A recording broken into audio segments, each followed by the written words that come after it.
ಶೋಷಿತ ಸಮುದಾಯಗಳ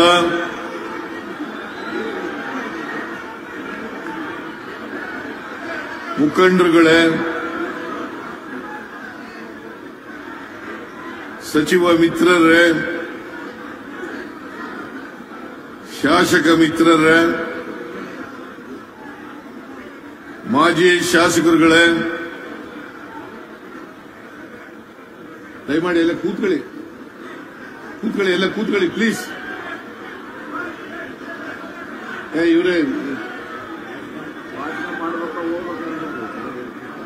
ದಯಮಾಡಿ ಕೂತ್ಕೋಬೇಕು. ಎಲ್ರೂ ಯಾರು ತಿರುಗಾಡಬಾರದು, ಅಲ್ಲಾಡಬಾರದು, ಓಡಾಡಬಾರದು. ಕೂತ್ಕೊಂಡ್ರಪ್ಪ, ಎಲ್ಲ ಜಾಗ ಇಲ್ಲ ಕೂತ್ಕೊಳ್ಳಕ್ಕೆ. ಅಲ್ಲಿ ಕೂತ್ಕೊಳ್ಳಿ, ಎಲ್ಲ ಯಾರು ಯಾರು ಮೂವ್ ಮಾಡಬೇಡಿ. ಇಲ್ಲಿ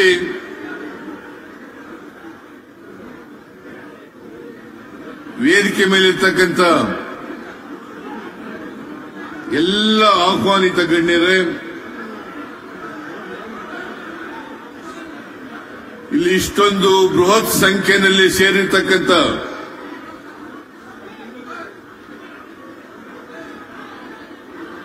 ಎಲ್ಲ ಆತ್ಮೀಯ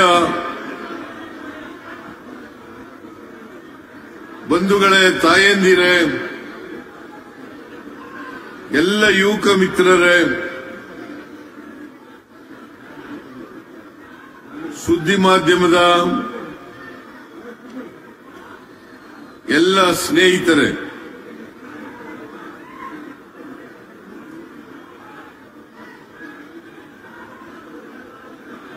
ಶೋಷಿತ ಸಮುದಾಯಗಳ ಒಕ್ಕೂಟ, ಹಿಂದುಳಿದ ಜಾತಿಗಳ ಒಕ್ಕೂಟ ಹಾಗೂ ಪ್ರಗತಿಪರ ಸಂಘಟನೆಗಳು ಒಟ್ಟಾಗಿ ಸೇರಿ ಈ ಶೋಷಿತ ಸಮುದಾಯಗಳ ಸಮಾವೇಶವನ್ನ ಚಿತ್ರದುರ್ಗದಲ್ಲಿ ಏರ್ಪಾಡು ಮಾಡಿದ್ದಾರೆ. ಇದು ಒಂದು ಐತಿಹಾಸಿಕವಾದಂತಹ ಸಮಾವೇಶ.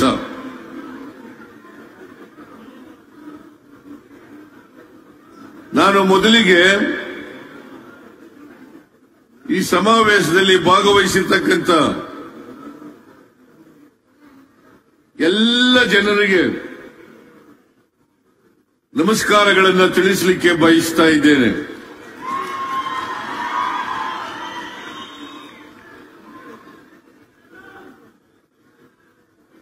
ಈ ಸಮಾವೇಶವನ್ನ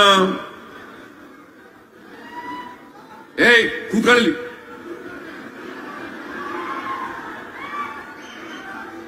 ಈ ಸಮಾವೇಶವನ್ನ ಸಂಘಟನೆ ಮಾಡಿದಂತ ರಾಮಚಂದ್ರಪ್ಪನವರು, ಶಂಕರ್ ಅವರು, ಸೀತಾರಾಮ್ ಅವರು, ನಜೀರ್ ಅಹಮದ್ ಅವರು, ಇನ್ನೂ ಅನೇಕ ಜನ ಮುಖಂಡರುಗಳು ಸೇರಿ ಇಷ್ಟೊಂದು ದೊಡ್ಡ ಪ್ರಮಾಣದಲ್ಲಿ ಜನರನ್ನ ಸೇರಿಸಿದ್ದಾರೆ.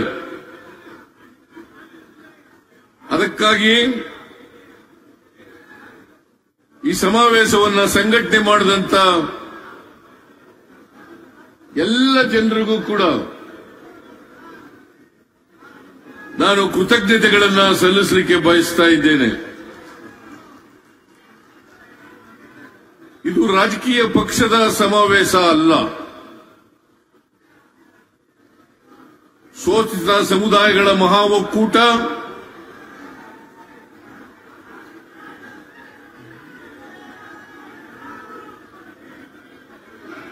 ಹಿಂದುಳಿದ ಜಾತಿಗಳ ಒಕ್ಕೂಟ ಹಾಗೂ ಪ್ರಗತಿಪರ ಸಂಘಟನೆಗಳು ಏರ್ಪಾಡು ಮಾಡಿರ್ತಕ್ಕಂಥ ಸಮಾವೇಶ. ನಾನು ಇದನ್ನ ಸ್ಪಷ್ಟೀಕರಿಸಲಿಕ್ಕೆ ಬಯಸ್ತಾ ಇದ್ದೇನೆ. ಸಮಾಜದಲ್ಲಿ ಶೋಷಿತ ವರ್ಗಗಳು, ಶೋಷಿತ ಸಮುದಾಯ, ಇಡೀ ಸಮಾಜದ ಜನಸಂಖ್ಯೆಯಲ್ಲಿ ಸಿಂಹ ಪಾಲು ಇರ್ತಕ್ಕಂಥವ್ರು. ಈ ಸಿಂಹ ಪಾಲು ಇರ್ತಕ್ಕಂಥ ಜನರು ಶತಮಾನಗಳಿಂದ ಶೋಷಣೆಗೆ, ದೌರ್ಜನ್ಯಕ್ಕೆ ಒಳಗಾಗಿದ್ದಾರೆ ಅಂತಕ್ಕಂಥದ್ದನ್ನ ಇವತ್ತು ತಾವು ತಿಳ್ಕೋಬೇಕಾಗ್ತದೆ. ಈ ಶೋಷಣೆ, ದೌರ್ಜನ್ಯ ಈ ಸಮುದಾಯದವರ ಮೇಲೆ ನಡೆದಿದ್ರೆ, ನಡೀತಾ ಇದ್ರೆ ಅದಕ್ಕೆ ಕಾರಣ ನಮ್ಮ ಜಾತಿ ವ್ಯವಸ್ಥೆ ಅಂತಕ್ಕಂಥದನ್ನು ಮರೀಲಿಕ್ಕೆ ಸಾಧ್ಯ ಇಲ್ಲ. ಜಾತಿ ವ್ಯವಸ್ಥೆಯ ಪರಿಣಾಮವಾಗಿ ಈ ತಳ ಸಮುದಾಯದ ಜನ, ಶೋಷಿತ ಸಮುದಾಯಗಳ ಜನ ಅಕ್ಷರ ಸಂಸ್ಕೃತಿಯಿಂದ ವಂಚಿತರಾದರು.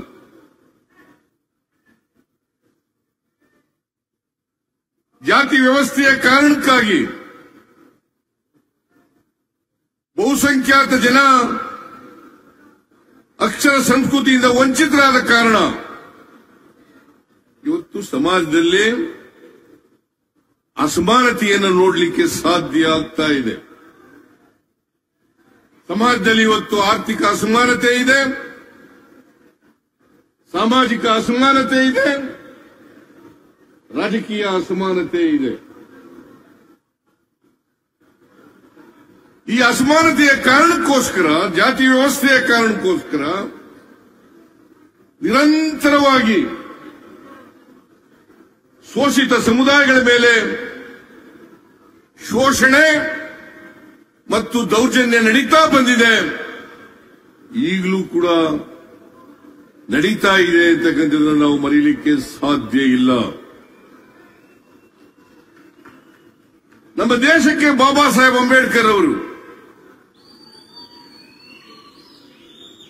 ನಮ್ಮ ಸಂವಿಧಾನವನ್ನ ಕೊಟ್ಟರು. ಆ ಸಂವಿಧಾನದಲ್ಲಿ ಸರ್ವರಿಗೂ ಸಮಪಾಲು ಸಮಬಾಳು ಅಂತೇಳಿ ಬಹಳ ಸ್ಪಷ್ಟವಾಗಿ ಹೇಳಿದ್ದಾರೆ. ಎಲ್ರಿಗೂ ಸಮಾನ ಅವಕಾಶಗಳಿರಬೇಕು, ಸಮಾಜ ನಿರ್ಮಾಣ ಆಗಬೇಕು ಅಂತಕ್ಕಂಥ ಮಾತುಗಳನ್ನ ಸ್ಪಷ್ಟಪಡಿಸಿದ್ದಾರೆ. ಇಲ್ಲಿ ಬಸವೇಶ್ವರರವರ, ಅಂಬೇಡ್ಕರ್ ಅವರ, ಬುದ್ಧ, ಬಸವ, ಅಂಬೇಡ್ಕರ್,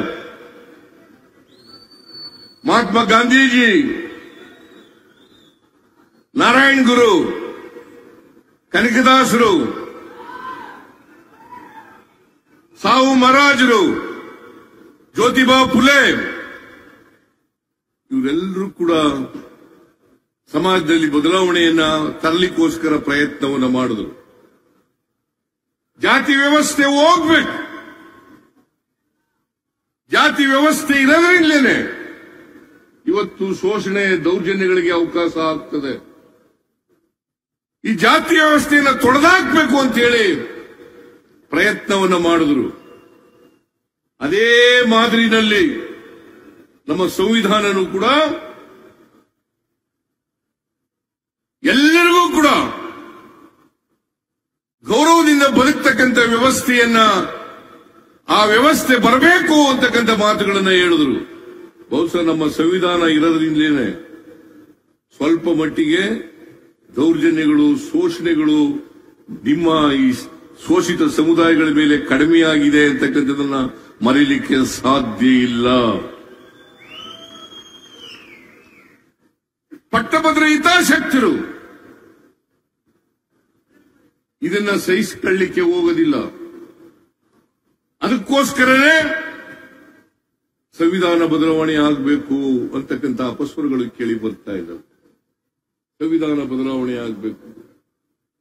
ಯಾಕಂತಂದ್ರೆ ಪಟ್ಟಭದ್ರ ಹಿತಾಸಕ್ತರಿಗೆ ಸಮಾಜದಲ್ಲಿ ಸಮಾನತೆ ಬರಬಾರದು, ಎಲ್ರಿಗೂ ಸಮಾನ ಅವಕಾಶ ಸಿಕ್ಕಬಾರದು, ಅವರು ಕೂಡ ಮನುಷ್ಯರಾಗಿ ಬಾಳ್ತಕ್ಕಂಥ ವ್ಯವಸ್ಥೆ ಬರಬಾರದು ಅಂತಕ್ಕಂಥದ್ದೇ ಕಾರಣ. ಯಾಕಪ್ಪ ಅಂತಂದ್ರೆ ಸಮಾನತೆ ಬಂದ್ಬಿಟ್ರೆ ಸಮಾಜ ನಿರ್ಮಾಣ ಆದ್ರೆ ಶೋಷಣೆಗೆ ದೌರ್ಜನ್ಯಕ್ಕೆ ಅವಕಾಶ ಇಲ್ಲ.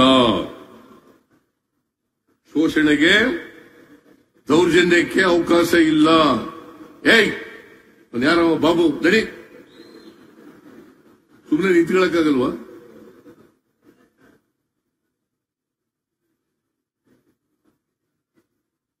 ದೌರ್ಜನ್ಯಕ್ಕೆ ಅವಕಾಶ ಇಲ್ಲ.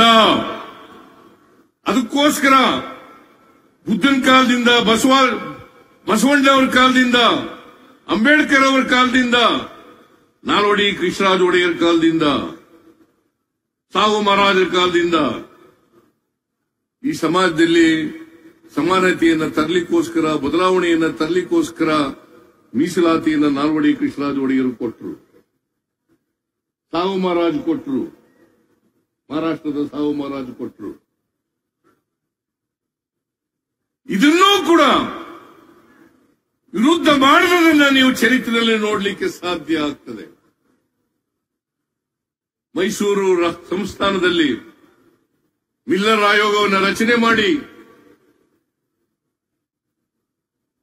ದಲಿತರಿಗೆ, ಹಿಂದುಳಿದವರಿಗೆ, ಅಲ್ಪಸಂಖ್ಯಾತರಿಗೆ ಅಂದ್ರೆ ಬ್ರಾಹ್ಮಣೇತರರಿಗೆ 75%, ಬ್ರಾಹ್ಮಣರಿಗೆ 25% ಮೀಸಲಾತಿಯನ್ನು ಮಿಲ್ಲರ್ ಆಯೋಗದ ಮೂಲಕ ನಾಲ್ವಡಿ ಕೃಷ್ಣರಾಜ ಒಡೆಯರ್ ಅವರು ಜಾರಿಗೆ ತಗೊಂಡ್ಬಂದರು 1921ನೇ ಇಸ್ವಿನಲ್ಲಿ.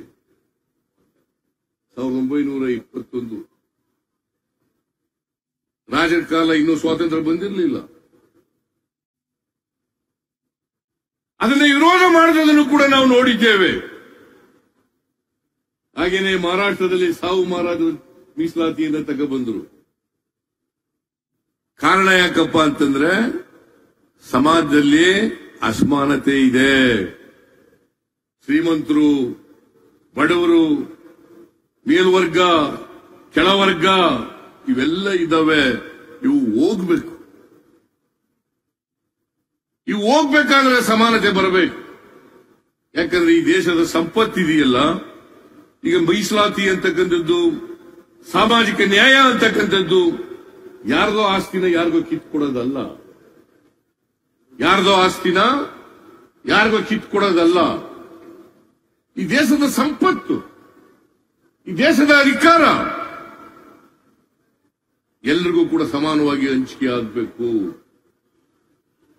ಎಲ್ರಿಗೂ ಕೂಡ ಸಮಾನವಾಗಿ ಹಂಚಿಕೆ ಆಗಬೇಕು. ಈ ಹಂಚಿಕೆ ಆಗದೇ ಇರೋದ್ರಿಂದ ಇವತ್ತು ಅಸಮಾನತೆಯ ಸಮಾಜವನ್ನು ನಾವು ಕಾಣ್ತಾ ಇದ್ದೀವಿ. ಅಸಮಾನತೆಯ ಸಮಾಜವನ್ನು ಕಾಣ್ತಾ ಇದ್ದೀವಿ. ಇದಕ್ಕೆ ಬಿಜೆಪಿಯ ಮಾತೃಪಕ್ಷ ಆರ್ಎಸ್ಎಸ್ನವರು ವಿರುದ್ಧವಾಗಿದ್ದಾರೆ. ನೀವು ಇತಿಹಾಸವನ್ನು ನೋಡಿ. ಮಂಡಲ್ ಕಮಿಷನ್ ಜಾರಿಯಾದಾಗ ಇವತ್ತು ಶ್ರೀರಾಮನನ್ನ ರಾಜಕೀಯವಾಗಿ ಬಳಸ್ತಕ್ಕಂಥ ಇದೇ ಜನ ಮಂಡಲ್ ಕಮಿಷನ್ ವರದಿ ಜಾರಿಯಾದಾಗ ರಥಯಾತ್ರೆಯನ್ನು ಪ್ರಾರಂಭ ಮಾಡಿದ್ರು. ಆರ್ಎಸ್ಎಸ್ನವರು ಹೇಳಿದ್ರು, ನಾವು ಮಂಡಲ್ ಕಮಿಷನ್ ವರದಿಗೆ ವಿರುದ್ಧವಾಗಿ ಕಮಂಡಲವನ್ನು ಮಾಡ್ತೇವೆ. ಕಮಂಡಲವನ್ನು ಮಾಡ್ತೇವೆ. ಯಾರು ಹೇಳಿದ್ದು ಇದನ್ನ? ಆರ್ಎಸ್ಎಸ್, ಬಿಜೆಪಿಯ ಜನ. ಇದನ್ನ ನಾವೆಲ್ಲರೂ ಕೂಡ ಅರ್ಥ ಮಾಡ್ಕೋಬೇಕಾಗ್ತದೆ. ಮಂಡಲ್ ಕಮಿಷನ್ ವರದಿ ಅದನ್ನು ಸ್ವೀಕಾರ ಮಾಡಿ ಜಾರಿ ಕೊಡ್ತೇವೆ ಅಂತೇಳಿ ತೀರ್ಮಾನ ಮಾಡಿದವರು ವಿಪಿ ಸಿಂಗ್ರು, ಪ್ರಧಾನಮಂತ್ರಿಯಾಗಿದ್ದಂತ ವಿಪಿ ಸಿಂಗ್ರು. ಅದನ್ನು ಸ್ವೀಕಾರ ಮಾಡಿದ ಮೇಲೆ ಅದನ್ನು ಜಾರಿ ಕೊಟ್ಟವರು ನರಸಿಂಹರಾಯರು. ನಾನು ಯಾಕೆ ಈ ಮಾತುಗಳನ್ನು ಹೇಳ್ತಾ ಇದ್ದೀನಿ ಅಂತಂದ್ರೆ, ಮೊದಲಿಂದಲೂ ಕೂಡ ಆರ್ಎಸ್ಎಸ್ನವರು, ಬಿಜೆಪಿಯವರು ಇದನ್ನು ವಿರೋಧ ಮಾಡ್ತಾ ಇದ್ದಾರೆ. ಮೀಸಲಾತಿಯನ್ನು ವಿರೋಧ ಮಾಡ್ತಾ ಇದ್ದಾರೆ, ಸಾಮಾಜಿಕ ನ್ಯಾಯವನ್ನು ವಿರೋಧ ಮಾಡ್ತಾ ಇದ್ದಾರೆ. ಮಂಡಲ್ ಕಮಿಷನ್ ವರದಿಯನ್ನ ಜಾರಿಗೆ ಕೊಡಬೇಕು. ಅವ್ರಿಗೂ ಕೂಡ ಶಿಕ್ಷಣದಲ್ಲಿ, ಆರೋಗ್ಯ, ಅಧಿಕಾರದಲ್ಲಿ, ಸಂಪತ್ತಿನಲ್ಲಿ ಪಾಲು ಸಿಗಬೇಕು. ಕೆಲವರ ಕೈನಲ್ಲಿ ಅಧಿಕಾರ ಇರಬಾರದು. ಬಾಬಾ ಸಾಹೇಬ್ ಅಂಬೇಡ್ಕರ್ ಅವರು ಹೇಳಿದ್ರು, ಬಲಾಢ್ಯರ ಕೈನಲ್ಲಿ ಅಧಿಕಾರ ಇದ್ರೆ ಅದು ಶೋಷಿತ ವರ್ಗದವರಿಗೆ ಮಾರಕ ಅಂತಕ್ಕಂಥ ಮಾತುಗಳನ್ನ ಹೇಳಿದ್ರು. ಬಲಾಢ್ಯರ ಕೈನಲ್ಲಿ ಅಧಿಕಾರ ಇರಬಾರದು. ಈಗ ನನ್ನನ್ನ ಕೆಲವು ಶಕ್ತಿಗಳು ವಿರೋಧ ಮಾಡ್ತವೆ. ಯಾಕೆ ವಿರೋಧ ಮಾಡ್ತಾರೆ? ಕುರಿ ಕಾಯವನ್ ಮಗ ಮುಖ್ಯಮಂತ್ರಿ ಆಗ್ಬಿಟ್ನಲ್ಲ ಅಂತೇಳಿ. ಕುರಿ ಕಾಯವನ್ ಮಗ ಮುಖ್ಯಮಂತ್ರಿ ಆಗ್ಬಿಟ್ನಲ್ಲ ಅಂತೇಳಿ. ಸಿದ್ದರಾಮಯ್ಯ 14 ಬಜೆಟ್ಗಳನ್ನ ಮಂಡಿಸಿದ್ರು. ಆ ಕಾರಣಕ್ಕೋಸ್ಕರ ನನ್ನನ್ನು ವಿರೋಧ ಮಾಡ್ತಾರೆ. ನಾನು ಮಾಡದಂತ ತಪ್ಪೇನು? ಏನ್ ತಪ್ಪು ಮಾಡಿದ್ದೀನಿ?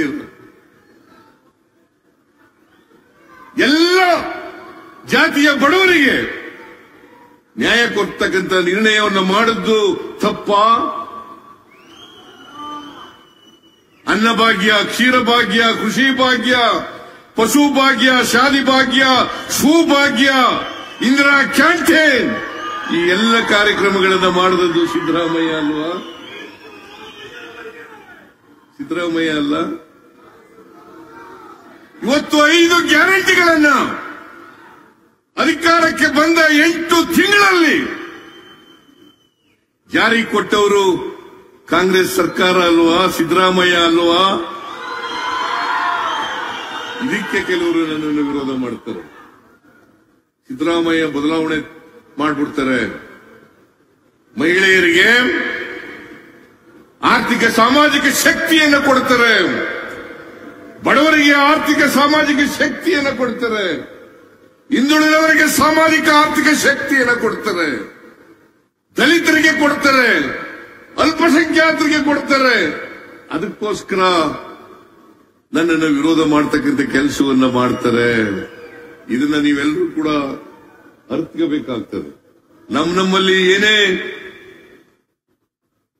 ಭಿನ್ನಾಭಿಪ್ರಾಯಗಳಿರಬಹುದು, ನಾವೆಲ್ಲ ಅಣ್ಣ ತಮ್ಮದಿರು.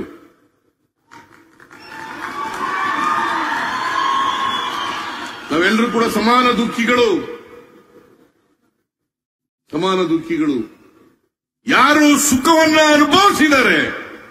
ಅನುಭವಿಸ್ತಾ ಇದ್ದಾರೆ ಅವರು ಸುಖಿಗಳು. ಆ ಸುಖಿಗಳು ಇವತ್ತು ನಮಗೆ ಅವಕಾಶ ಸಿಗ್ತಾ ಇಲ್ಲ. ಈಗ ಜಾತಿ ವ್ಯವಸ್ಥೆ ಇದೆಯಲ್ಲ, ಜಾತಿ ವ್ಯವಸ್ಥೆನೇ ಮೀಸಲಾತಿ. ಕೆಲವು ಜನರಿಗೆ ಓದಲಿಕ್ಕೆ ಅವಕಾಶ, ಸಂಪತ್ತನ್ನು ಗಳಿಸಲಿಕ್ಕೆ ಅವಕಾಶ, ಉದ್ಯಮಿಗಳಾಗಲಿಕ್ಕೆ ಅವಕಾಶ, ಡಾಕ್ಟರ್ಗಳಾಗಲಿಕ್ಕೆ ಅವಕಾಶ, ಇಂಜಿನಿಯರ್ಗಳಾಗಲಿಕ್ಕೆ ಅವಕಾಶ, ವಿಜ್ಞಾನಿಗಳಾಗಲಿಕ್ಕೆ ಅವಕಾಶ. ಆದರೆ ಕೆಲವರಿಗೆ ಮಾತ್ರ ಇಲ್ಲ, ಬಹುಸಂಖ್ಯಾತ ಜನರಿಗೆ ಇಲ್ಲ. ಇದು ನಾವು ಸಮಾನ ದುಃಖಿಗಳಲ್ವಾ? ಹೌದಾ ಅಲ್ಲ? ನಾವು ಸಮಾನ ದುಃಖಿಗಳಲ್ಲ. ಯಾರು ಅವಕಾಶಗಳನ್ನು ಪಡ್ಕೊಂಡ್ರು ಜಾತಿ ವ್ಯವಸ್ಥೆಯ ಕಾರಣಕ್ಕೋಸ್ಕರ ಅವರೆಲ್ಲ ಸುಖಿಗಳಾದ್ರು. ಬಾಬಾ ಸಾಹೇಬ್ ಅಂಬೇಡ್ಕರ್ ಅವರು ಏನ್ ಹೇಳಿದ್ರು ಬಹಳ ಜನ ಟೀಕೆ ಮಾಡ್ತಾರೆ. ಈಗ ಇಂಥ ಸಮಾವೇಶ ಬೇಕಾಗಿತ್ತ? ಶೋಷಿತರ ಸಮಾವೇಶ ಬೇಕಾಗಿತ್ತ? ನಮ್ಮ ಸಾಮಾಜಿಕ ವ್ಯವಸ್ಥೆಯನ್ನು ನೋಡಿದ್ರೆ ಇನ್ನೂ ಜಾತಿ ವ್ಯವಸ್ಥೆ ಹೋಗೋವರೆಗೂ ಕೂಡ ಇಂತಹ ಸಮಾವೇಶಗಳು ಅತ್ಯಂತ ಅವಶ್ಯ, ಅಗತ್ಯ ಅಂತಕ್ಕಂಥದನ್ನು ತಿಳ್ಕೋಬೇಕಾಗ್ತದೆ. ಎಲ್ಲರೂ ಟೀಕೆ ಮಾಡ್ತಾರೆ, ಅವಕ್ಕೆಲ್ಲ ತಲೆ ಕೆಡಿಸ್ಕೊಳ್ಳಕ್ಕೆ ಹೋಗಬಾರದು. ಲೋಕಿ ಅವರು ಹೇಳಿದ್ರು, ಮುಂದುವರೆದ ಜಾತಿಗಳು ಜಾತಿ ಸಮಾವೇಶಗಳನ್ನು ಮಾಡಿದ್ರೆ ಅದು ಜಾತಿ ಸಮಾವೇಶ ಆಗ್ತದೆ. ಯಾವ ಜನ ಅನ್ಯಾಯಕ್ಕೊಳಗಾಗಿದ್ದಾರೆ, ಯಾವ ಜನ ಶೋಷಣೆಗೊಳಗಾಗಿದ್ದಾರೆ, ಯಾವ ಜನ ದೌರ್ಜನ್ಯಕ್ಕೊಳಗಾಗಿದ್ದಾರೆ, ಯಾವ ಜನ ಜಾತಿ ವ್ಯವಸ್ಥೆಯಿಂದ ಅಸಮಾನತೆಯಿಂದ ನರಳ್ತಾ ಇದ್ದಾರೆ, ಆ ಜನರು ಸಂಘಟನೆಗೋಸ್ಕರ ಸಮಾವೇಶಗಳನ್ನು ಮಾಡಿದ್ರೆ ಅದು ಅಗತ್ಯ ಮತ್ತು ಅನಿವಾರ್ಯ ಅಂತಕ್ಕಂಥ ಮಾತುಗಳನ್ನ ಲೋಹಿಯಾ ಅವರು ಹೇಳಿದಂತ ಮಾತು ಇದು. ಅದಕ್ಕೋಸ್ಕರ ಎಲ್ಲಿವರೆಗೆ ಜಾತಿ ವ್ಯವಸ್ಥೆ ಇರ್ತದೆ ಅಲ್ಲಿವರೆಗೆ ಇಂಥ ಸಮಾವೇಶಗಳು ಅಗತ್ಯ ಮತ್ತು ಅನಿವಾರ್ಯ ಮತ್ತು ಇವನ್ನ ಮುಂದುವರಿಸತಕ್ಕಂಥ ಕೆಲಸವನ್ನ ನಾವು ಮಾಡಬೇಕಾಗ್ತದೆ ಅಂತಕ್ಕಂಥ ಮಾತುಗಳನ್ನ ಹೇಳಲಿಕ್ಕೆ ಬಯಸ್ತೇನೆ. ಅದಕ್ಕೆ ಬಾಬಾ ಸಾಹೇಬ್ ಅಂಬೇಡ್ಕರ್ ಅವರು ಹೇಳಿದ್ರು, ಏನಂತ ಹೇಳಿದ್ರು ಅಂದ್ರೆ, ಜಾತಿ ಸಂಘಟನೆ ಮಾಡೋದ್ರಿಂದ ಜಾತಿ ಬಲೋಹಿತ ಆಗೋದಿಲ್ಲ. ಜಾತಿ ಸಂಘಟನೆಗಳ ಮೂಲಕ ಸಮಾನತೆಯನ್ನು ತಂದ್ರೆ, ಬದಲಾವಣೆಯನ್ನು ತಂದ್ರೆ ಅದು ಜಾತಿ ನಾಶ ಆಗ್ತದೆ ಹೊರತು ಜಾತಿ ಹೆಚ್ಚಾಗಲ್ಲ ಅಂತಕ್ಕಂಥ ಮಾತುಗಳನ್ನ ಬಾಬಾ ಸಾಹೇಬ್ ಅಂಬೇಡ್ಕರ್ ಅವರು ಹೇಳಿದ್ರು. ಜಾತಿ ಹೋಗ್ಬೇಕು. ಬಸವಣ್ಣವರು ಹೇಳಿದ್ರು 12ನೇ ಶತಮಾನದಲ್ಲಿ, ಇವನಾರವ ಇವನಾರವ ಇವನಾರವ ಎಂದು ಎನಿಸದಿರಯ್ಯ, ಇವ ನಮ್ಮವ ಇವ ನಮ್ಮವ ಇವ ನಮ್ಮವ ಎಂದು ಎನಿಸಯ್ಯ, ನಿನ್ನ ಮನೆಯ ಮಗನೆಂದು ಎನಿಸಯ್ಯ ಅಂತ ಹೇಳಿದ್ರು. ಇದೆಯಾ ಬಂದಿದೆಯಾ? 812ನೇ ಶತಮಾನದಲ್ಲಿ, ನಾವು 21ನೇ ಶತಮಾನದಲ್ಲಿ ಇದ್ದೀವಿ. ಬಂದಿದೆಯಾ? ಬಂದಿದೆಯಾ? ಕನಕದಾಸರು ಹೇಳಿದ್ರು, ಕುಲ ಕುಲವೆಂದು ಒಡೆದಾಡದಿರಿ, ಕುಲದ ನೆಲೆಯನ್ನೇನಾದರೂ ಬಲ್ಲಿರ ಬಲ್ಲಿರ ಬಲ್ಲಿರ ಅಂತ ಹೇಳಿ ಯಾರು ಕನಕದಾಸರಿಗೆ ಅವಮಾನ ಮಾಡ್ತಾ ಇದ್ರು ಜಾತಿ ಹೆಸರು ಹಿಡಿದು, ಅಂತ್ಯವರಿಗೆ ಹೇಳಿದಂತ ಮಾತುಗಳು ಇವು. ಕುಲ ಕುಲವೆಂದು ಒಡೆದಾಡದಿರಿ, ಕುಲದ ನೆಲೆಯನ್ನಾದರೂ ಬಲ್ಲಿರ ಬಲ್ಲಿರ ಬಲ್ಲಿರ ಅಂತ ಹೇಳಿದ್ರು. ನಾರಾಯಣ ಗುರು ಹೇಳಿದ್ರು, ಯಾವ ದೇವಸ್ಥಾನಗಳಿಗೆ ನಿಮ್ಮನ್ನ ಒಳಗಡೆ ಬಿಡಲ್ಲ, ಯಾವ ದೇವಸ್ಥಾನಗಳಿಗೆ ನೀವೇ ಒಳಗಡೆ ಬಿಡಲ್ಲ, ಆ ದೇವಸ್ಥಾನಗಳಿಗೆ ಹೋಗಲೇಬೇಡಿ, ಅಲ್ಲಿ ತಲೆನೂ ಹಾಕ್ಬೇಡಿ. ನೀವೇ ದೇವಸ್ಥಾನಗಳು ಕಟ್ಕೊಳ್ಳಿ, ನೀವೇ ಮೂರ್ತಿಯನ್ನು ಪ್ರತಿಷ್ಠಾಪನೆ ಮಾಡ್ಕೊಳ್ಳಿ, ನೀವೇ ಪೂಜಾರಿಗಳಾಗಿ, ನಿಮ್ದೇ ದೇವರು, ನಿಮ್ಮದೇ ದೇವಸ್ಥಾನ, ನಿಮ್ದೇ ಪೂಜಾರಿ ಮಾಡಿ. ನೀವೇ ಏನ್ ದೇವರು ಇಂಥ ಜಾತಿಯವರೇ ಪೂಜಾರಿಗಳಾಗಿ ಅಂತ ಹೇಳಿದಾರ? ಇಂಥ ಜಾತಿಯವರೇ ಪೂಜಾರಿಗಳಾಗಿ ಪೂಜೆ ಮಾಡಿ ಅಂತ ಹೇಳಿದಾರ? ದೇವನೊಬ್ಬ, ನಾಮ ಹಲವು. ದೇವರು ಸರ್ವತ್ರಯಾಮಿ, ಸರ್ವತ್ರಯಾಮಿ. ಆದರೆ ಈ ಬಿಜೆಪಿ RSS ದವರು ಇದಾರಲ್ಲ, ಧರ್ಮದ ಹೆಸರಿನಲ್ಲಿ, ಜಾತಿ ಹೆಸರಿನಲ್ಲಿ, ದೇವರ ಹೆಸರಿನಲ್ಲಿ ಸಮಾಜವನ್ನು ಒಡೆದು ಛಿದ್ರ ಮಾಡತಕ್ಕಂಥ ಕೆಲಸವನ್ನ ಮಾಡ್ತಾ ಇದ್ದಾರೆ. ಸಮಾಜವನ್ನು ಒಡೆದು ಛಿದ್ರ ಮಾಡತಕ್ಕಂಥ ಕೆಲಸವನ್ನು ಮಾಡ್ತಾ ಇದ್ದಾರೆ. ದೇವಸ್ಥಾನಕ್ಕೆ ದಲಿತರನ್ನ ಬರಬೇಡಿ ಅಂತ ಹೇಳಿದವರು ಯಾರು? ಕನಕದಾಸರು ಶ್ರೀಕೃಷ್ಣ ದೇವಾಲಯಕ್ಕೆ ಉಡುಪಿಗೆ ಹೋದಾಗ ಒಳಗಡೆ ಬಿಡದೆ ಹೋದವರು ಯಾರು? ಒಳಗಡೆ ಬಿಡದೆ ಹೋದವರು ಯಾರು? ಇದನ್ನ ನೀವು ಅರ್ಥ ಮಾಡ್ಕೋಬೇಕಾಗ್ತದೆ. ಕನಕದಾಸರು ಒಬ್ಬರು ಕವಿ, ಸಂತ, ಸಮಾಜ ಸುಧಾರಕ, ಅಂಥವರಿಗೆ ಒಳಗಡೆ ಬಿಡ್ಲಿಲ್ಲ. ಇದು ಇತಿಹಾಸ. ಅದಕ್ಕೆ ಬಾಬಾ ಸಾಹೇಬ್ ಅಂಬೇಡ್ಕರ್ ಅವರು ಹೇಳಿದ್ರು, ಯಾರಿಗೆ ಇತಿಹಾಸ ಗೊತ್ತಿಲ್ಲ ಅವ್ರು ಯಾರು ಕೂಡ ಭವಿಷ್ಯ ನಿರ್ಮಾಣ ಮಾಡಲಿಕ್ಕೆ ಸಾಧ್ಯ ಇಲ್ಲ. ಯಾರಿಗೆ ಇತಿಹಾಸ ಗೊತ್ತಿದೆ ಅವ್ರು ಮಾತ್ರ ಭವಿಷ್ಯ ನಿರ್ಮಾಣ ಮಾಡಲಿಕ್ಕೆ ಸಾಧ್ಯ ಆಗ್ತದೆ. ಅಂಬೇಡ್ಕರ್ ಅವರು ಹೇಳದಂತೆ ಇನ್ನೊಂದು ಮಾತು, ಶಿಕ್ಷಣ ಸಂಘಟನೆ, ಹೋರಾಟ, 3 ಮಂತ್ರಗಳನ್ನ ಈ ಶೋಷಿತ ಸಮುದಾಯಗಳಿಗೆ ಹೇಳಿದ್ದಾರೆ. ಶಿಕ್ಷಣ, ಸಂಘಟನೆ ಮತ್ತು ಹೋರಾಟ. ನ್ಯಾಯ ಸಿಗ್ಬೇಕಲ್ಲ, ನಿಮಗೂ ನ್ಯಾಯ ಸಿಗ್ಬೇಕಲ್ಲ. ನಿಮಗೆ ನ್ಯಾಯ ಸಿಗ್ಬೇಕಾದ್ರೆ ಶಿಕ್ಷಿತರಾಗಬೇಕು. ನೀವೆಲ್ಲರೂ ಕೂಡ ಎಲ್ಲರೂ ಶಿಕ್ಷಿತರಾಗಬೇಕು. ಇವತ್ತಿನವರಿಗೆ 100ಕ್ಕೂ 100 ಶಿಕ್ಷಣ ಇಲ್ಲಿ ಸಿಕ್ಕಿಲ್ಲ. 100ಕ್ಕೂ 100 ಶಿಕ್ಷಣ ಸಿಕ್ಕಿಲ್ಲ. 78% ಮಾತ್ರ ಅಕ್ಷರ ಇರತಕ್ಕಂಥದ್ದು. ಇನ್ನು 22% ಅಕ್ಷರ ಸಂಸ್ಕೃತಿಯಿಂದ ವಂಚಿತರಾಗಿರ್ತಕ್ಕಂಥ ಜನ ಇರತಕ್ಕಂಥದ್ದು. 100ಕ್ಕೆ 100 ಶಿಕ್ಷಿತರಾಗಿ ನೀವು ಸ್ವಾಭಿಮಾನವನ್ನು ಬೆಳೆಸ್ಕೊಳ್ಳಿ.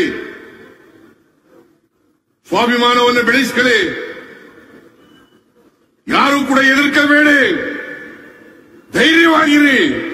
ನಿಮಗೆ ಸಂವಿಧಾನ ರಕ್ಷಣೆಯನ್ನು ಕೊಡುತ್ತದೆ ಅಂತಕ್ಕಂಥದ್ದನ್ನ ಅರ್ಥ ಮಾಡ್ಕೋಬೇಕಾಗ್ತದೆ. ಅದಕ್ಕೆ ನಾವು ಸಂವಿಧಾನವನ್ನು ನಾವೆಲ್ಲ ರಕ್ಷಿಸಿದ್ರೆ ನಮಗೆ ಸಂವಿಧಾನ ನಮ್ಮನ್ನ ರಕ್ಷಣೆ ಮಾಡುತ್ತದೆ.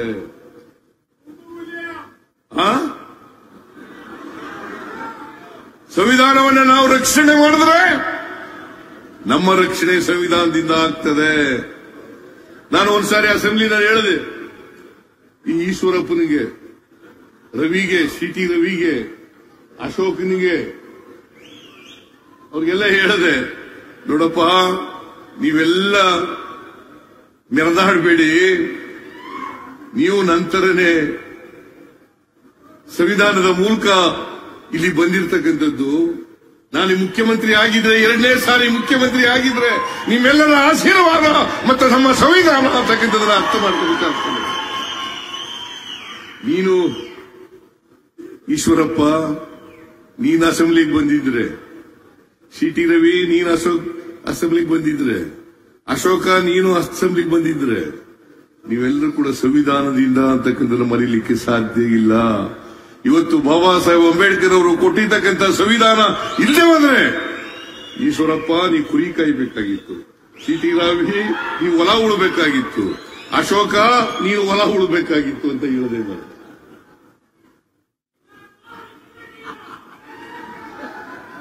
ಇವರೆಲ್ಲರೂ ಕೂಡ ಸಂವಿಧಾನದ ಮೂಲಕ, ನಾನು ಕೂಡ ಸಂವಿಧಾನದ ಮೂಲಕ 2ನೇ ಬಾರಿ ಮುಖ್ಯಮಂತ್ರಿ ಆಗಿರೋದು. ನಿಮ್ಮ ಆಶೀರ್ವಾದನೂ ಕೂಡ ಇದೆ ಈ ರಾಜ್ಯದ.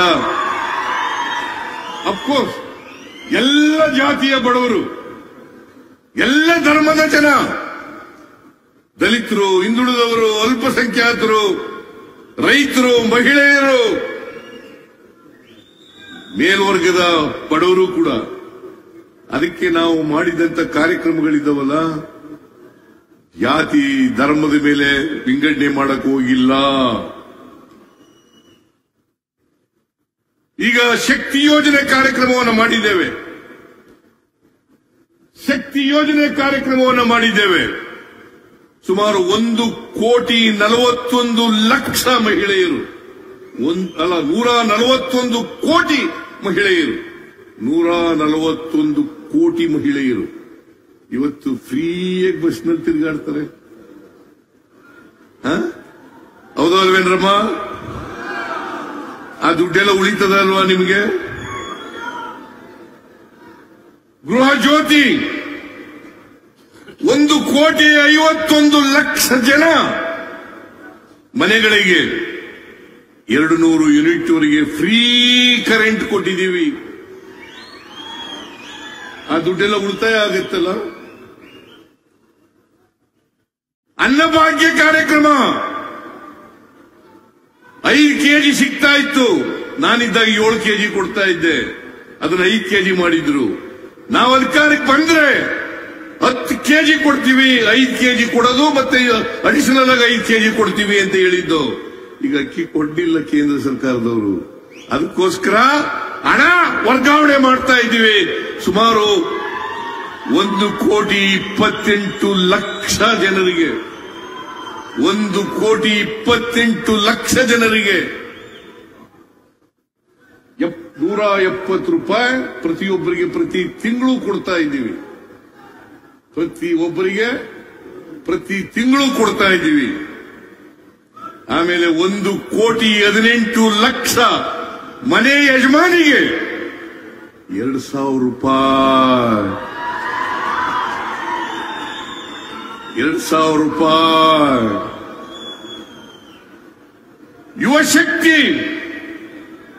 ಯುವ ಶಕ್ತಿ ಈ ತಿಂಗಳೇ ಶಿವಮೊಗ್ಗದಲ್ಲಿ ಚಾಲನೆ ಕೊಟ್ಟು ಯುವ ನಿಧಿ ಯಾರು 2022-23ರಲ್ಲಿ ಪಾಸ್ ಆಗಿದ್ದಾರೆ, ಕೆಲಸ ಸಿಕ್ಕಿಲ್ಲ, ನಿರುದ್ಯೋಗಿ ಆಗಿದ್ದಾರೆ ಅಂತ ನಿರುದ್ಯೋಗಿ ಪದವೀಧರರಿಗೆ ತಿಂಗಳಿಗೆ ₹3,000. ಡಿಪ್ಲೊಮಾ ಹೋಲ್ಡರ್ಸ್ಗೆ ₹1,500. ಯಾವಾಗಲಾದರೂ ಯಾವುದಾದ್ರೂ ಸರ್ಕಾರ ಈ RSSನವರು ಬಿಜೆಪಿಯವರು ಬಹಳ ಒಡಕತ್ತಾರಲ್ಲ, ಇವ್ರು ಯಾವಲ್ಲಾರು ಕೊಟ್ಟಿದ್ರ? ಯಾವಲ್ಲಾರು ಕೊಟ್ಟಿದ್ರ? ಇಲ್ಲ. ಸಿದ್ದರಾಮಯ್ಯ ಸರ್ಕಾರ, ಕಾಂಗ್ರೆಸ್ ಸರ್ಕಾರ ಕೊಟ್ಟಿರ್ತಕ್ಕಂಥದ್ದು ಅನ್ನೋದನ್ನ ಮರೀಲಿಕ್ಕೆ ಸಾಧ್ಯ ಇಲ್ಲ. ಅದಕ್ಕೆ ನಾನು ಹೇಳ್ತೀನಿ, ಯಾರು ಸಂವಿಧಾನವನ್ನು ವಿರೋಧಿಸ್ತಾರೆ, ಯಾರು ಪ್ರಜಾಪ್ರಭುತ್ವವನ್ನು ವಿರೋಧ ಮಾಡ್ತಾರೆ, ಯಾರು ಸಾಮಾಜಿಕ ನ್ಯಾಯ ಮೀಸಲಾತಿಯನ್ನು ವಿರೋಧ ಮಾಡ್ತಾರೆ, ಅವರೆಲ್ಲರೂ ಕೂಡ ನಮ್ಮ ವೈರಿಗಳು. ಇದನ್ನ ಸ್ಪಷ್ಟವಾಗಿ ತಿಳ್ಕೋಬೇಕಾಗ್ತದೆ. ನಮಗೆ ಮಿತ್ರರು ಯಾರು, ನಮ್ಮ ವೈರಿಗಳು ಯಾರು ಅಂತಕ್ಕಂಥ ಸಮಾಜದಲ್ಲಿ ಅರ್ಥ ಮಾಡ್ಕೋಬೇಕು. ನಮ್ಮ ವೈರಿಗಳು ಸಂವಿಧಾನವನ್ನು ವಿರೋಧ ಮಾಡೋರು, ನಮ್ಮ ವೈರಿಗಳು ಮೀಸಲಾತಿಯನ್ನ, ಸಾಮಾಜಿಕ ನ್ಯಾಯವನ್ನು ವಿರೋಧ ಮಾಡೋರು ಅಲ್ವಾ? ಸಮಾಜದಲ್ಲಿ ಬದಲಾವಣೆಯನ್ನು ವಿರೋಧ ಮಾಡೋರು. ಇವ್ರ ಜೊತೆ ನಾವು ಯಾವ ಕಾರಣಕ್ಕೂ ನಿಲ್ಲಬಾರದು. ಯಾರು ಸಂವಿಧಾನದ ಪರ ಇರ್ತಾರೆ, ಯಾರು ಸಾಮಾಜಿಕ ನ್ಯಾಯದ ಪರ ಇರ್ತಾರೆ, ಅವ್ರ ಜೊತೆ ನಿಲ್ತಕ್ಕಂಥ ಕೆಲಸವನ್ನ ಶೋಷಿತ ವರ್ಗದವರು ಮಾಡೋದಾದ್ರೆ ನಿಮ್ ಕೈಗೆ ಅಧಿಕಾರ ಬರಲಿಕ್ಕೆ ಸಾಧ್ಯ ಆಗ್ತದೆ, ಇಲ್ಲಿ ಹೋದ್ರೆ ಇಲ್ಲ ಅಂತಕ್ಕಂಥದ್ರು ಕೂಡ ಬಹಳ ಸ್ಪಷ್ಟವಾಗಿ ತಿಳ್ಕೋಬೇಕಾಗ್ತದೆ. ಅಧಿಕಾರ ಬಹಳ ಮುಖ್ಯ. ಮಹಿಳೆಯರಿಗೆ ಮೀಸಲಾತಿ ಕೊಟ್ಟವರು ಯಾರು? ತಾಲೂಕು ಪಂಚಾಯಿತಿಗಳಲ್ಲಿ, ಜಿಲ್ಲಾ ಪಂಚಾಯಿತಿಗಳಲ್ಲಿ, ನಗರ ಪಾಲಿಕೆಗಳಲ್ಲಿ ಮೀಸಲಾತಿ ಕೊಟ್ಟವರು ಯಾರು? ರಾಜೀವ್ ಗಾಂಧಿಯವರು ಸಂವಿಧಾನವನ್ನು ತಿದ್ದುಪಡಿ ಮಾಡಿ 73, 74ನೇ ತಿದ್ದುಪಡಿಗಳನ್ನು ತಗೊಬಂದು ಮಹಿಳೆಯರಿಗೆ ಮೀಸಲಾತಿ, ಹಿಂದುಳಿದವರಿಗೆ ಮೀಸಲಾತಿ ಅಷ್ಟೇ ಅಲ್ಲ, 94, 95ರಲ್ಲಿ ಅಧ್ಯಕ್ಷ, ಉಪಾಧ್ಯಕ್ಷ ಸ್ಥಾನಗಳಲ್ಲಿ ಕೂಡ ಮೀಸಲಾತಿಯನ್ನು ಕೊಟ್ಟದ್ದು ರಾಜೀವ್ ಗಾಂಧಿಯವರು. ಸಂವಿಧಾನಕ್ಕೆ 73, 74ನೇ ತಿದ್ದುಪಡಿಯನ್ನು ತಂದ ಕಾರಣದಿಂದ ಅಂತಕ್ಕಂಥದ್ದನ್ನ ಮರೆಯಲಿಕ್ಕೆ ಸಾಧ್ಯ ಇಲ್ಲ. ಇದನ್ನ ವಿರೋಧ ಮಾಡಿದವರೇ, ಮಂಡಲ್ ಕಮಿಷನ್ ವರದಿಯನ್ನು ವಿರೋಧ ಮಾಡಿದವರೇ ಇದನ್ನು ವಿರೋಧ ಮಾಡಿದರು. ಹೈಯರ್ ಲರ್ನಿಂಗ್ ಇನ್ಸ್ಟಿಟ್ಯೂಷನ್ಗಳಲ್ಲಿ ಮೀಸಲಾತಿಯನ್ನು ತಂದವರು ಕಾಂಗ್ರೆಸ್ನವರು, ಅದನ್ನು ವಿರೋಧ ಮಾಡಿದವರು ಮತ್ತು ಬದುಕಿದಂತ ಅನಂತಕುಮಾರ್ ಅವರು, ಇದೇ ಪ್ರಹ್ಲಾದ್ ಜೋಶಿ, ಇದೇ ಈಶ್ವರಪ್ಪ, ಇದೇ ಜಗದೀಶ್ ಶೆಟ್ಟರು, ಇವರೇ ವಿರೋಧ ಮಾಡಿದವರು. ಈಗ ತಪ್ಪುಗಳಕ್ಕೆ ಬರ್ತಾರೆ ಎಲ್ಲರನ್ನ. ಬರ್ರಿ ನಾನು ಬಹಳ ಎಚ್ಚರಿಕೆ ಒಂದು ಮಾತನ್ನು ಹೇಳಲಿಕ್ಕೆ ಬಯಸ್ತೇನೆ. ಈ ಶೋಷಿತ ಸಮುದಾಯದವರು ಅವರ ಸ್ವಾರ್ಥಕ್ಕೋಸ್ಕರ RSS, ಬಿಜೆಪಿಯನ್ನ ಸೇರಿ ನಿಮ್ಮನ್ನ ದಾರಿ ತಪ್ಪಿಸ್ತಕ್ಕಂಥ ಕೆಲಸವನ್ನ ಮಾಡ್ತಾರೆ. ಇವ್ರ ಬಗ್ಗೆ ಬಹಳ ಎಚ್ಚರಿಕೆಯಿಂದ ಇರಬೇಕು ಅಂತಕ್ಕಂಥ ಮಾತುಗಳನ್ನ ಹೇಳಲಿಕ್ಕೆ ಬಯಸ್ತಾ ಇದ್ದೇನೆ. ಎಚ್ಚರಿಕೆಯಿಂದ ಇರಬೇಕು. ದಾರಿ ತಪ್ಪಿಸ್ತಕ್ಕಂಥ ಈ ಕಾರಜೋಳ ಇದಾರಲ್ಲ, ದಾರಿ ತಪ್ಪಿಸೋದು. ಈಗ ಪರಿಶಿಷ್ಟ ಜಾತಿ ಪರಿಶಿಷ್ಟ ಪಂಗಡದವರಿಗೆ ಒಳ ಮೀಸಲಾತಿ ಕೊಡಬೇಕು ಅಂತೇಳಿ ಕೇಂದ್ರ ಸರ್ಕಾರಕ್ಕೆ ನಾವು ಕ್ಯಾಬಿನೆಟ್ನಲ್ಲಿ ತೀರ್ಮಾನ ಮಾಡಿ ಪತ್ರ ಬರೆದು ಆರ್ಟಿಕಲ್ 341 ಕ್ಲಾಸ್ 3 ಸೇರಿಸಿ ಅಂತೇಳಿ ಪತ್ರ ಬರೆದಿರ್ತಕ್ಕಂಥದ್ದು ಕಾಂಗ್ರೆಸ್ ಸರ್ಕಾರ, ಸಿದ್ದರಾಮಯ್ಯನವರ ಸರ್ಕಾರ ಅಂತಕ್ಕಂಥದ್ದನ್ನ ಮರೀಲಿಕ್ಕೆ ಸಾಧ್ಯ ಇಲ್ಲ. ಇದು ಮುನಿಯಪ್ಪನವರು ಹೇಳಿದ್ರು. ಇವತ್ತು ಗೊಲ್ರಟ್ಟಿಗಳು, ಲಮಾಣಿ ತಾಂಡಗಳು ಅವುಗಳೆಲ್ಲ ರೆವಿನ್ಯೂ ಗ್ರಾಮಗಳಾಗಬೇಕು ಅಂತೇಳಿ ಕಾನೂನು ಮಾಡಿದ್ದು ಕಾಂಗ್ರೆಸ್ ಸರ್ಕಾರ ಅನ್ನೋದ್ರ ಮರಿಬಾರದು. ಯಾರು ಮಾಡೋದು ಇದನ್ನ? ಕಾನೂನು ಮಾಡೋದವ್ರು ಯಾರು? ಕಾಗೋಡು ತಿಮ್ಮಪ್ಪನವರು ರೆವಿನ್ಯೂ ಮಂತ್ರಿ ಆಗಿರುವಾಗ, ಹಿಂದೆ ಮುಖ್ಯಮಂತ್ರಿ ಆಗಿರುವಾಗ ನಾನು ವರದಿಯನ್ನು ತರಿಸಿಕೊಂಡು ತಾಂಡಗಳಲ್ಲಿ ಇರ್ತಕ್ಕಂಥ ಜನರಿಗೆ ರೆವಿನ್ಯೂ ಗ್ರಾಮಗಳಾಗದೆ ಹೋದರೆ ಅನೇಕ ಸೌಲಭ್ಯಗಳಿಂದ ವಂಚಿತರಾಗ್ತಾರೆ. ಗೊಲ್ರಟ್ಟಿಗಳು ರೆವಿನ್ಯೂ ಗ್ರಾಮಗಳಾಗದೆ ಹೋದರೆ ಅನೇಕ ಸವಲತ್ತುಗಳಿಂದ ವಂಚಿತರಾಗ್ತಾರೆ. ಈ ಜನರಿಗೆ ನ್ಯಾಯ ಕೊಡಬೇಕು ಅಂತೇಳಿ ಕಾನೂನು ಮಾಡಿದ್ದು ಕಾಗೋಡು ತಿಮ್ಮಪ್ಪನವರು ರೆವಿನ್ಯೂ ಮಂತ್ರಿಗಳಾಗಿರುವಾಗ ನಮ್ಮ ಕಾಲದಲ್ಲಿ. ಈಗ ಹಕ್ಕುಪತ್ರ ಕೊಡಕ್ಕೆ ನರೇಂದ್ರ ಮೋದಿ ಬರ್ತಾರೆ. ಸುಳ್ಳೆ, ಅವ್ರು ಮಾಡಿಲ್ಲ, ಇದು ನಾವು ಮಾಡಿದ್ದು. ಅದರಿಂದ ಇವತ್ತು ಮಹಿಳಾ ಮೀಸಲಾತಿ ಪಾರ್ಲಿಮೆಂಟ್ನಲ್ಲಿ ಅನೇಕ ವರ್ಷಗಳಿಂದ 96ನೇ ಇಸ್ವಿಯಿಂದ ನೆನಗುದಿಗೆ ಬಿದ್ದಿತ್ತು. ನಾವು ಒತ್ತಾಯ ಮಾಡುತ್ತಲೇ ಇದ್ದು 2018ರಲ್ಲಿ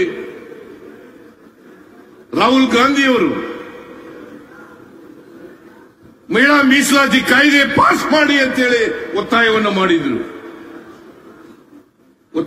ಮಾಡಿದ್ರು. ಈಗ ಪಾಸ್ ಮಾಡಿದ್ದಾರೆ. ಅದು ಏನು ಅಂತಂದ್ರೆ ಹಾವು ಸಾಯಬಾರದು, ಕೋಲು ಮುರಿಬಾರದು, ಅದು ಮಾಡಿಟ್ಟಿದ್ದಾರೆ. ಹಾವು ಸಾಯಬಾರದು, ಕೋಲು ಮುರಿಬಾರದು, ಮಹಿಳೆಯರಿಗೆ ಮೀಸಲಾತಿ ಸಿಗಬಾರದು.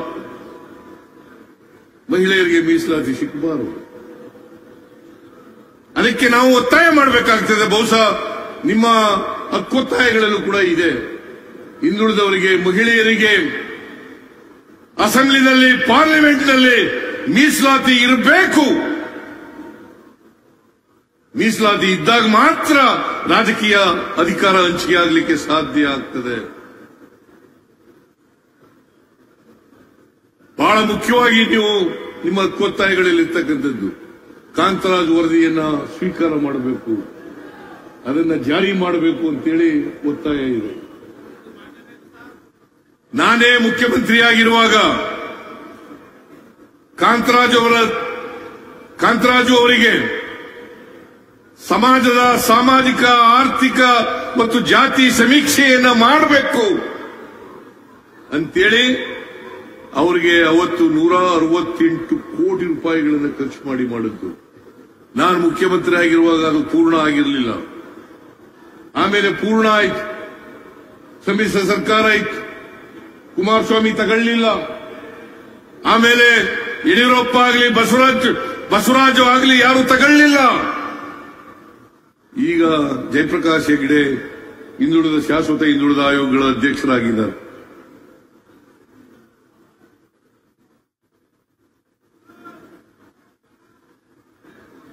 ಮಾಡಿರಲಿಲ್ಲ.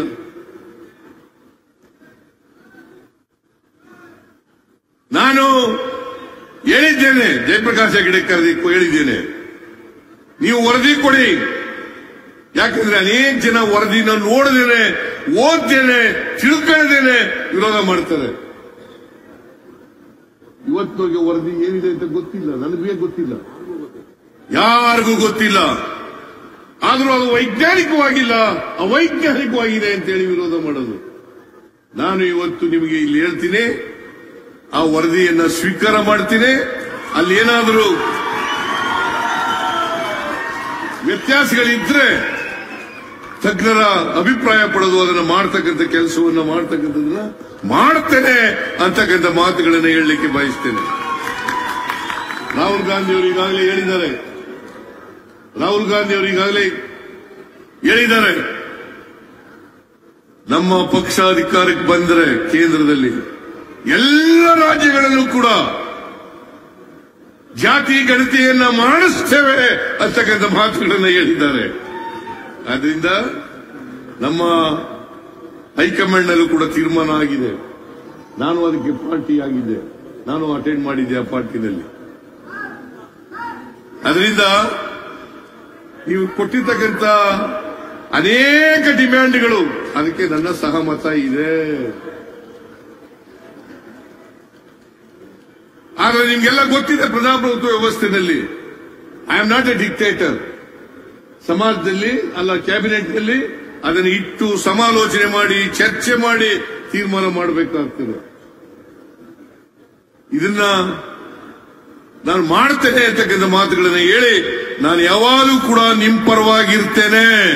ರಾಜಕೀಯ ಅಧಿಕಾರ ಇರಲಿ ಇಲ್ಲದೆ ಹೋಗ್ಲಿ. ಇವರು ಯೋಗ್ಯತೆಗೆ ಪಾಪ ದ್ರೌಪದಿ ಮುರ್ಮು ಶೋಷಿತ ಸಮುದಾಯಕ್ಕೆ ಸೇರಿದವಳು, ಅವಳನ್ನ ಪಾರ್ಲಿಮೆಂಟ್ ಉದ್ಘಾಟನೆ ಮಾಡಕ್ ಕರೀಲಿಲ್ಲ. She is the custodian of the constitution, ಕರೀಲಿಲ್ಲ. ಮೊನ್ನೆ ಅಯೋಧ್ಯೆನಲ್ಲಿ ಶ್ರೀರಾಮಚಂದ್ರನ ದೇವಸ್ಥಾನ ಉದ್ಘಾಟನೆ ಮಾಡಕ್ಕೂ ಕರೀಲಿಲ್ಲ. ಆಮೇಲೆ ಸಿದ್ದರಾಮಯ್ಯ ಹಿಂದೂ ವಿರೋಧಿ. ನಾನು ಯಾರ ವಿರೋಧಿನೂ ಅಲ್ಲ, ಎಲ್ಲ ಮನುಷ್ಯತ್ವದ ಪರವಾಗಿರೋನು, ಮನುಷ್ಯ ಧರ್ಮದ ಪರವಾಗಿರೋನು ಅಂತಕ್ಕಂಥ ಮಾತುಗಳನ್ನ ಹೇಳಿ ಇವತ್ತು ಇಷ್ಟೊಂದು ಜನ ಬಂದಿದ್ದೀರಿ. ಬಹಳ ಜನ ಒಳಗಡೆ ಬರಕ್ಕಾಗ್ಲಿಲ್ಲ, ಹೊರಗಡೆ ಇದ್ದಾರೆ. ನಿಮಗೆಲ್ಲರಿಗೂ ಕೂಡ